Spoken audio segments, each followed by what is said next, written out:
मैत्रिणींनो, शारदीय नवरात्र सुरू आहे आणि नवरात्रामध्ये महिला घरोघरी देवीचे उपवास पकडतात. आता ह्या देवीच्या उपवासासाठी आपण जे पदार्थ बनवतो फराळाचे, ते साबुदाण्याची खिचडी, वरईचा भात किंवा वरईच्या पाताचा उपमा, त्याचप्रमाणे लाल भोपळ्याची भाजी.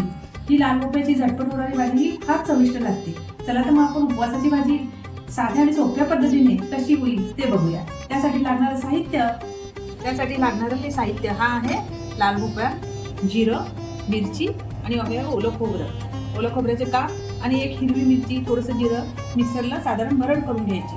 कांदा लसूण आपण वापरतच नाही आणि ही भाजी उपवासाला फराळ म्हणून खाऊ शकतो. कढई तापत ठेवले, कढईमध्ये तेल टाकले, थोडं तेल गरम झाले, त्याच्यामध्ये आता मी हे भोपळ्याचे काप टाकते.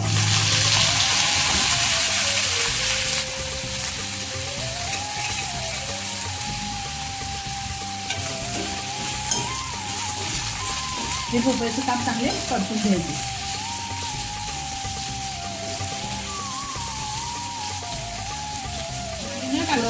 आपण ह्यावर थोडं झाकण देऊया. मीठ पण नाही टाकलेलं, काहीच नाही टाकलेलं, थोडा वेळ झाकण ठेवू. या भोपळ्यावरचं झाकण काढते आणि या भोपळ्यामध्ये वरून थोडंसं आपण मीठ टाकणार आहे.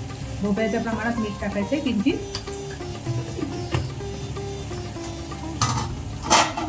त्यानंतर इथे मी एक हिरवी मिरची, खोबरं आणि थोडंसं जिरं याची साधारण भरभरीत अशी गरडा करून घेतलाय आणि हा भोपळा शिजल्यानंतर मी ह्याच्यावर वरून टाकणार आहे.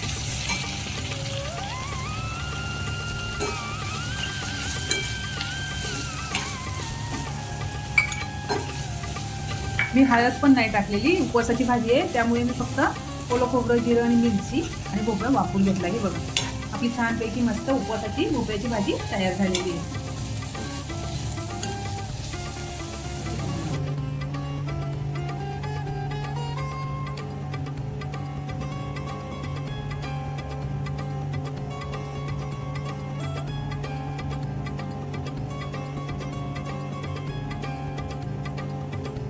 ही आपली उपवासाची नैवेद्याची म्हणजेच फराळाची भोपळ्याची भाजी 5 मिनिटात तयार.